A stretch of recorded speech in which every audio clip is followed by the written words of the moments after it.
Two teens vanished on Arkansas rails in 1987. What really happened that night? On the evening of August 22, 1987, Don Henry and Kevin Ives spent their last hours together in the small town of Alexander, Arkansas. Don, a 16-year-old junior at Arkadelphia High School, was known for his love of baseball, tinkering with car engines, and spending weekends riding his dirt bike with friends. Kevin, 17, was a senior who enjoyed hunting with his father, dreamed of joining the military, and was often seen helping his family with chores around their farm. The two had been inseparable since middle school, sharing a passion for outdoor adventures and a reputation for being polite, hard-working teens with no known enemies. Witnesses recall seeing them at a local convenience store earlier that day, buying soda and snacks while chatting about a fishing trip they planned for the next morning. After leaving the store, they rode their bicycles toward the railroad tracks that ran just beyond town, a familiar shortcut to a secluded clearing where they liked to sit, talk, and watch the sunset. Friends later said the boys were in high spirits, laughing about a recent school project and making plans for a weekend trip to the Ouachita Mountains. There was no hint of distress, no arguments overheard, and neither boy mentioned feeling threatened or uneasy.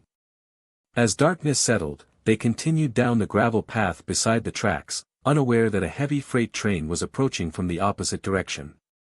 Their final moments would become the focus of intense scrutiny, as investigators tried to reconstruct exactly what happened on those rails and why two promising youths ended up lifeless on the steel. Just after midnight, the crew of a Union Pacific freight train noticed an obstruction on the rails near mile marker 124, close to Alexander. The engineer applied the emergency brakes, but the train could not stop in time and struck whatever lay ahead. When the train finally halted, crew members discovered two bodies tangled in the undergrowth beside the tracks, both victims exhibiting severe trauma consistent with a high-impact collision. The scene was chaotic. One teen's body was found face down, the other slightly turned, with clothing ripped and personal items scattered. Don's wallet lay a few feet away, Kevin's hunting knife was missing from its sheath, and a broken bicycle lay twisted near the rails. Initial observations by the train crew and responding deputies noted no signs of a struggle elsewhere along the right-of-way, and the area showed no evidence of forced entry or dragging. The bodies were transported to the local coroner's office, where the first external examination revealed massive blunt force injuries to the head, chest, and limbs, leading the coroner to preliminarily classify the deaths as accidental train collisions. However, the peculiar positioning of the bodies, the lack of defensive wounds, and the absence of any clear skid marks on the rails would later raise questions that the initial assessment could not fully answer.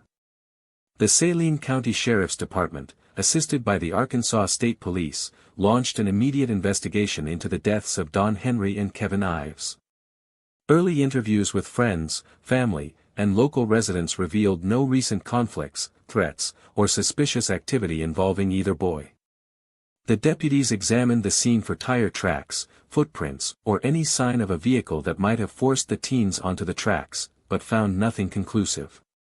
Based on the coroner's preliminary report, the overwhelming physical trauma, and the absence of evidence pointing to foul play, investigators officially ruled the deaths as accidental, specifically, a tragic collision with a freight train.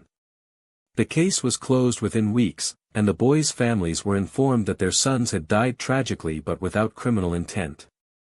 The ruling brought a measure of closure to the community, yet it left the Henry and Ives families uneasy.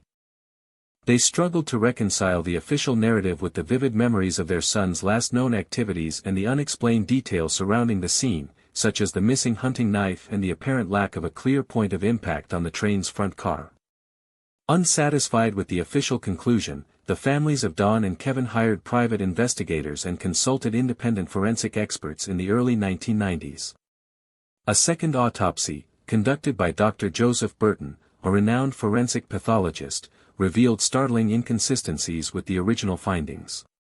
Dr. Burton noted that while blunt force trauma was present, there were also sharp force injuries consistent with a knife wound to Don's left clavicle and ligature marks around Kevin's wrists, suggesting possible restraint before the train impact. Toxicology reports showed no alcohol or drugs in either teen's system, but trace amounts of a rare industrial solvent were detected on Kevin's clothing, a substance not commonly found in the rural area. Additionally, a detailed analysis of the train's event recorder indicated that the engineer had applied the brakes approximately 13 seconds before impact, implying the engineer had seen something on the tracks well before the collision. The investigators also discovered that the railroad's maintenance logs showed a recent inspection of the track section where the bodies were found, yet no report of debris or obstructions was logged. These findings prompted the families to petition for the case to be reopened, arguing that the evidence pointed to a possible staged accident rather than a mere tragic mishap. As the forensic anomalies entered public discourse, a variety of conspiracy theories began to circulate, fueled by the region's notorious history linked to the Mina Airport scandal and allegations of CIA-connected drug trafficking in the 1980s. Some theorists claimed that Don and Kevin had inadvertently witnessed a covert drug drop or a clandestine meeting involving law enforcement officials, and that they were silenced to prevent exposure. Others suggested that the boys were targeted because of their father's alleged ties to local politics or because they had stumbled upon a stolen cache of weapons destined for overseas markets. A popular narrative on early internet forums posited that a powerful syndicate used the freight train as a means of disposing of bodies, staging the scene to look like an accident. Proponents of these theories pointed to the unusual presence of the industrial solvent, the ligature marks, and the missing hunting knife as evidence of a staged crime scene. While law enforcement officials repeatedly dismissed these claims as unsubstantiated speculation, the persistence of the rumors reflected deep community mistrust and a desire for answers beyond the official accident narrative. Despite the family's relentless pursuit of truth, the investigation encountered numerous obstacles that hampered progress. Requests for access to the original crime scene photographs, the train's event recorder data, and the complete autopsy reports were often met with delays or claims of missing documents. Witnesses who had initially spoken to deputies later recanted or became unresponsive, leading to suspicions of intimidation or undisclosed pressure. The private investigators hired by the families reported encountering uncooperative railroad officials who refused to provide detailed logs of train schedules and maintenance activities surrounding the night of the incident. Furthermore, the Arkansas State Police maintained that the case remained closed, citing the lack of probable cause to pursue criminal charges. In 1995, a civil lawsuit filed by the families against the railroad and several governmental agencies was dismissed on procedural grounds, with the judge ruling that insufficient evidence existed to prove negligence or intentional wrongdoing. These setbacks left the families feeling isolated, yet they continued to advocate for transparency, organizing community meetings, contacting journalists, and lobbying state legislators to revisit the case. Refusing to accept the accidental death ruling, the Henry and Ives families embarked on a prolonged legal crusade that spanned decades. In 1998, they filed a wrongful death suit against the Union Pacific Railroad, alleging negligence in maintaining a safe right-of-way and failing to warn pedestrians of an approaching train. The suit also named several local law enforcement officers, claiming they had mishandled the investigation and possibly concealed evidence. Although the case garnered media attention, the courts repeatedly dismissed the claims, citing sovereign immunity and the inability to demonstrate causation beyond reasonable doubt. Undeterred, the families turned to the Arkansas legislature, pushing for a bill that would mandate independent reviews of questionable deaths involving minors. While the bill never passed, their advocacy succeeded in keeping the case in public consciousness. In 2005, a documentary produced by a true crime television series revisited the evidence, prompting the Arkansas Attorney General's office to agree to a limited review of the forensic material. Although the review upheld the original accident conclusion, it acknowledged the need for better documentation in future investigations. The families continue to honor their son's memory through scholarships, memorial rides, and annual vigils at the tracks, insisting that the pursuit of justice is as much about preserving truth as it is about legal redress. As of 2024, the official stance of the Saline County Sheriff's Department and the Arkansas State Police remains that Don Henry and Kevin Ives died in an accidental train collision. No criminal charges have ever been filed, and the case files are largely archived, with limited public access. However, the family's persistence has ensured that the incident is not forgotten. In recent years, a grassroots organization called Rails for Justice has compiled a digital archive of newspaper clippings, autopsy reports, and witness statements, making them available to researchers and true crime enthusiasts.